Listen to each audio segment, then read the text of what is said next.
Hi, welcome back to the channel and thank you for joining me. And before I forget, I just want to say a massive thank you to every single one of my subscribers. I've just hit 4,000 subscribers since the last video, which is just mind-blowingly amazing. Thank you so much. It means such a lot. And yeah, anyway, I don't want to go on and on about it, but it's brilliant. Thank you so much. So today's video, carrying on with a theme we've not visited for a couple of months, is the next one in line of the Steely Dan Analogue Productions UHQR releases. Now this is the fifth one, I think. It's worth noting that they've sort of were releasing them in order of release. So the first UHQR release was Can't Buy a Thrill, the original of which was 72, then Countdown to Ecstasy, which was 73, the original, then Pretzel Logic, 74. And then instead of going to Katy Lied and the Royal Scam, which would have been the next chronological releases, they went straight to Asia. And Asia is, you know, I don't know, possibly the most famous, well, it's definitely the most famous amongst sort of audiophile circles. Whether that's a good or a bad thing, I really don't know. It's kind of more jazzy, I suppose, in a more audiophile, jazzy kind of flavour. But nevertheless, Gaucho then, for, you know, rather than go back to Katy Lied and Royal Scam, which we're still waiting for, Analogue Productions have continued on. So Gaucho is the one that follows Asia and is actually the last of what I would call the real kind of Steely Dan albums. I think it was 15, 20 years maybe before they kind of sort of got back together and started re-recording, but you know, this is the last of their heyday recordings, if you like. And I mean, one thing that just stands out on this, and everyone will, you know, I mean, I got into Steely Dan really through working in the hi-fi industry, and it was Asia was the first one that I had, and you know, it was just it's so supremely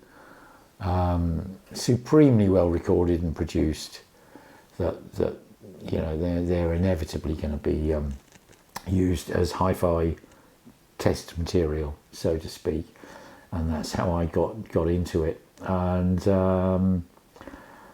you know, it's supremely polished. It really is. And Gaucho being the kind of the final one of that era, that run over 8 years. Hang on, 1, 2, 3, 4, 5, 6, 7 albums in 8 years.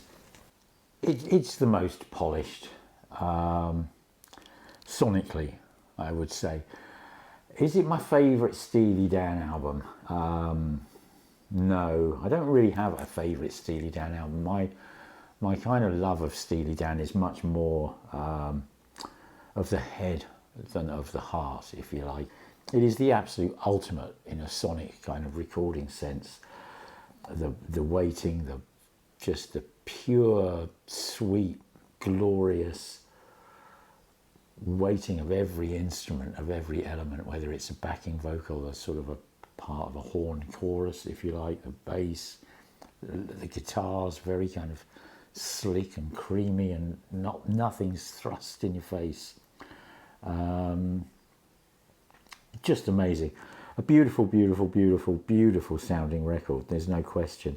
I would say Gaucho's it's probably in my top 3, so I think probably my top 3 is Gaucho, Asia, and Can't Buy a Thrill, probably. But it, you know, as I say, for me, Steely Dan is more about the head than the heart. It's not, I mean, I was just prior to listening to this, with my wife, we were listening to, been listening to quite a lot of Chris Cornell over the last few days, whether Soundgarden or Audio Slave, and you know, this is the polar opposite. If that's just screaming from the heart. This is absolutely just sort of dialing up the most perfect in a polished way that you can kind of be. It's you know, this is like some sort of, you know, Claudia Schiffer supermodel rather than Janis Joplin. You know what I mean? Anyway, this is what you. So let me just explain to you what you get for your not inconsiderable amount of money. But I have to say that, you know, these are the ultimate vinyl records, in my opinion. I've not come across anything better. So you get this very fancy box. Some find them a little bit old-fashioned. I mean, they are styled a little bit old-fashioned in a way, like a kind of, you know, library encyclopedia. But a very good solid box. Very, very nice and solid. And then inside here, ergonomically, I have to say this works for me more so than for instance, the Mo-Fi one-step boxes, certainly the original ones where you've got to open the box and take out various things. So here I can just slide this out and get straight to the LPs if that's what I want to do. And I'll dive into those first, just to show you. So it's cut at 45 RPM by Bernie Grundman from, now I don't know whether this is from the original production masters, the original masters. You know, to be perfectly honest, I don't think it makes a vast amount of difference. They are exquisite. But anyway, it's pressed on what Analogue Productions call clarity vinyl, which obviously you can see is clear. It's clear not for some sort of fancy sort of, you know, fashion statement. It's clear, in fact, it's kind of a milky colour. It's actually chosen for its sonic qualities, for its absolute purity and freedom of background noise. It's cut at 45 RPM so that the album takes up two sides. So basically, 4 sides, I'm sorry. So basically there's 2 tracks on each side apart from side B here, which is Glamour Profession, takes up the whole side. Okay. And these are flat. They are just, I mean, they are absolutely perfect. There's nothing that I can criticize about the, you know, the physical being, if you like, of this LP or the sound of it, frankly. Absolutely stunning. And of course you get 2 of them, side A and B and side C and D. So these come, I'll just pop these back in there, you know, and these aren't packaged. You could, now let me show you what else you get in here. You could put these into the LP sleeve, but I just choose not to because they're easier to get to without. So what else you get in here? Well, first of all, the LP sleeve, and it's a gatefold with the lyrics inside, and it's printed by Stoughton Printing, and it's laminated glossy. It's numbered here. Each copy is individually numbered. It really is heavy, solid, very, very, very high quality, and you know, a beautiful, beautiful, beautiful sleeve. What else do we get in here? Well, there's a little sort of a certificate here signed by Chad Kassem, saying that there's this is, you know, one of 20,000, which is kind of nice to know, and it shows you sort of little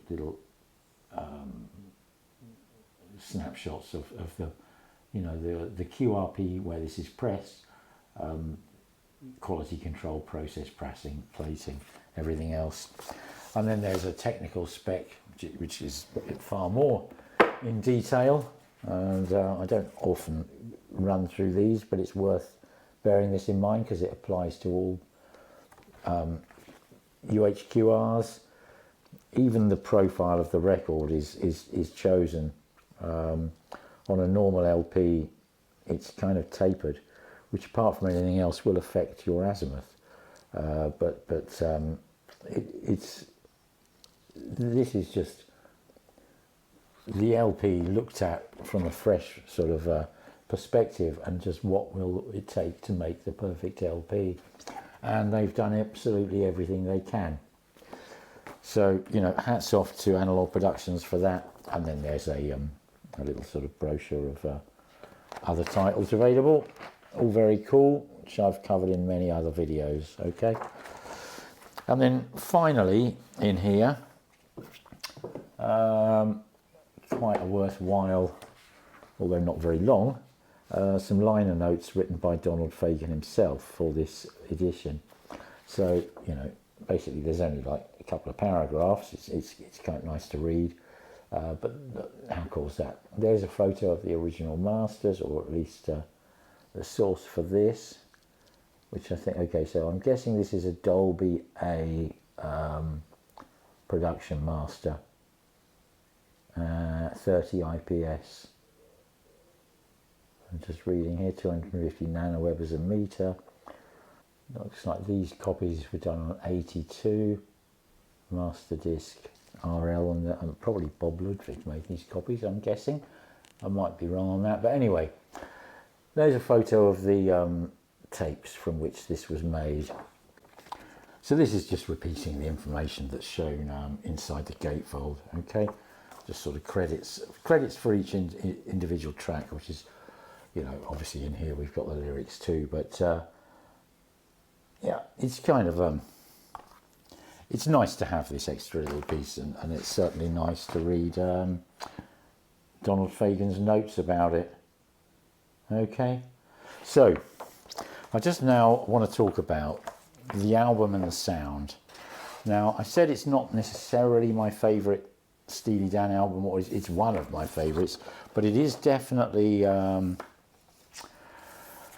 would say it's got to be equally the best sounding. Whether it's the best sounding or not, I wouldn't like to say, but it's I don't think anything of the other albums sounds better. And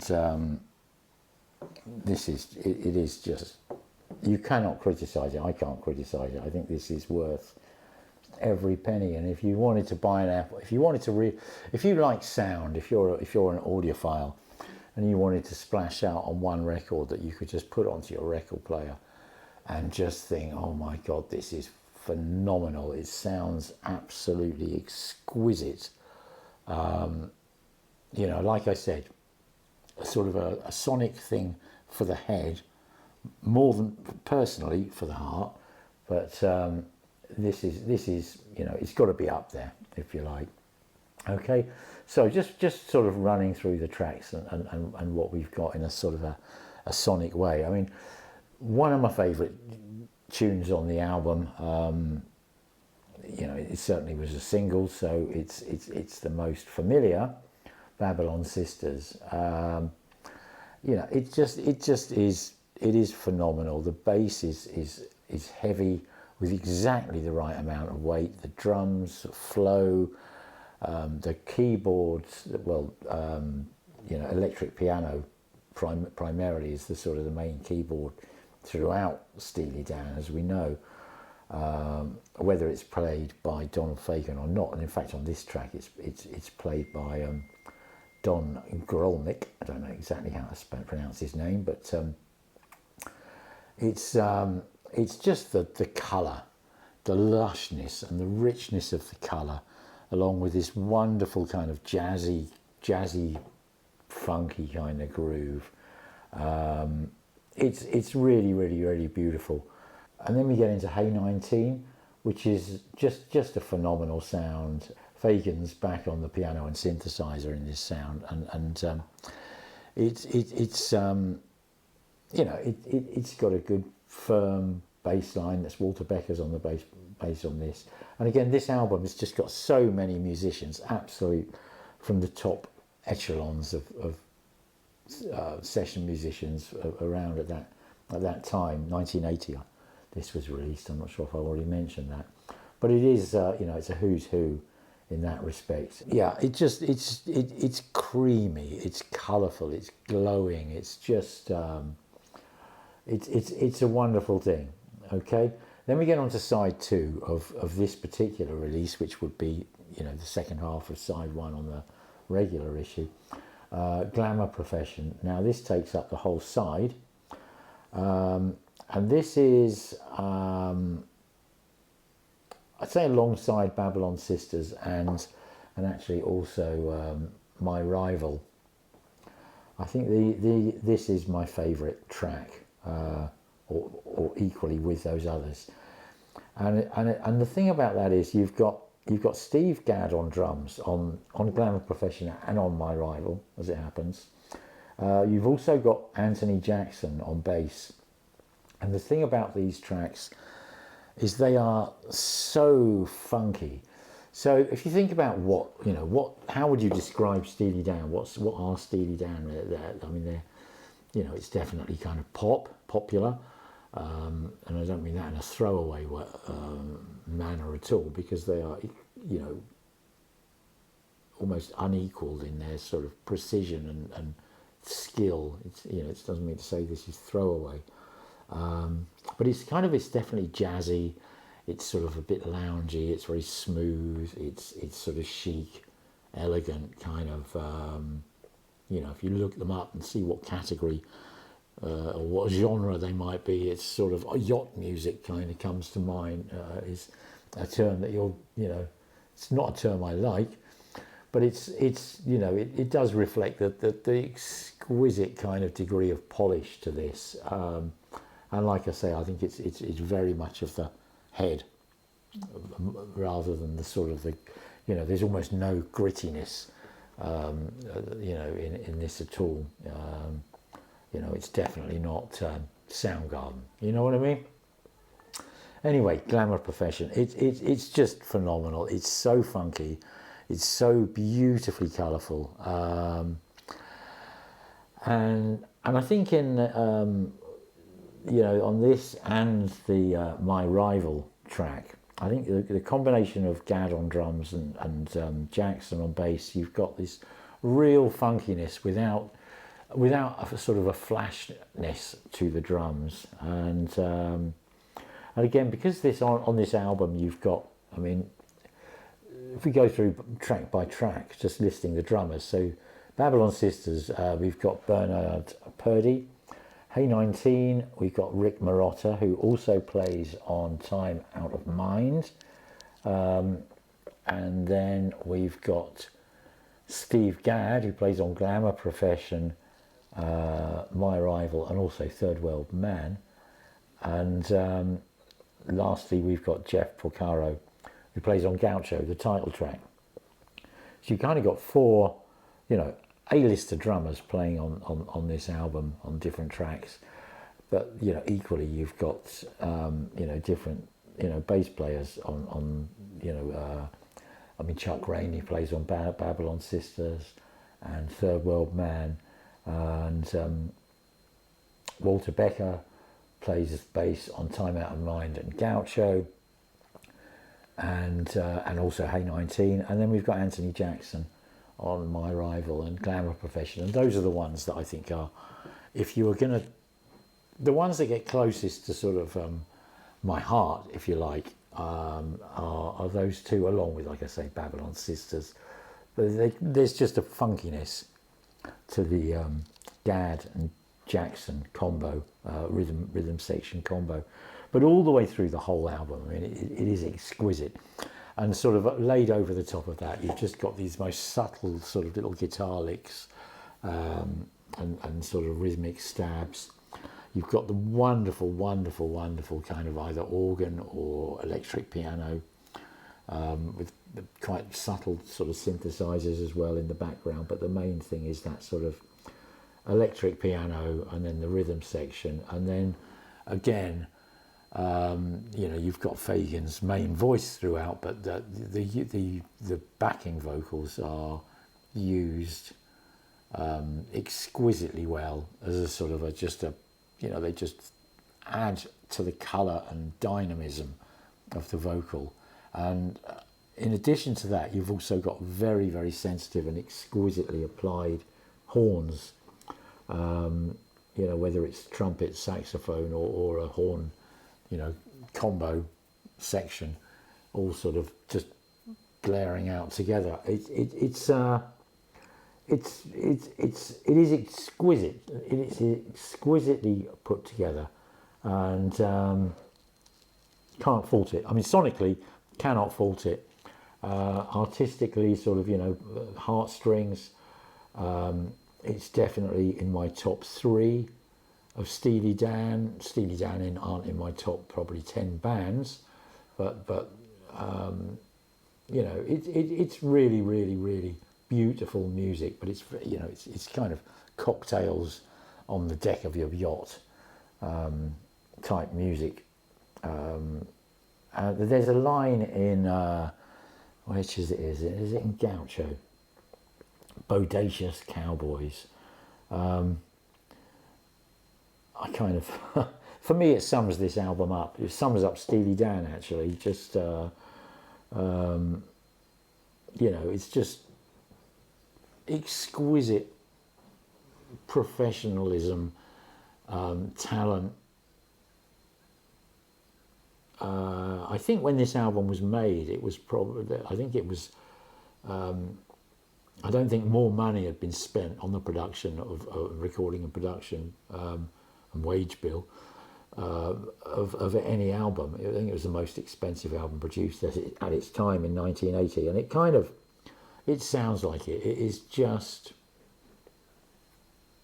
you know, it is really kind of flawless. You know, that doesn't mean to say it's the perfect album, because it's art, and art is subjective, and we've all got our tastes. And that's what I mean about it. It's you know, I keep saying about it, it's not 10 out of 10 for me from a heart perspective. From a head perspective, absolutely it is. From a heart perspective, it's probably 8 out of 10 or something. There's, you know, it's not rubbish by any means. It's absolutely phenomenal. But it is, you know, I just want to sort of separate the two out, because sonically, this is perfection. It's just incredible. And this version of it, I think you'll pay between sort of 150, 200 pounds or dollars, depending on where you get it, where you live. Well, that's a lot of money for an LP. It really is. But there's no question that if you are, you know, if you like this music, I mean, I'm sure you all know the music. For someone who loves sound, this is an absolutely essential purchase. It's yeah, it's sonically exquisite. It really, really, really is. Anyway, well done, Chad. He's pulled out another blinder with this. There's only 2 more, as far as I'm aware, UHQR Steely Dans to go.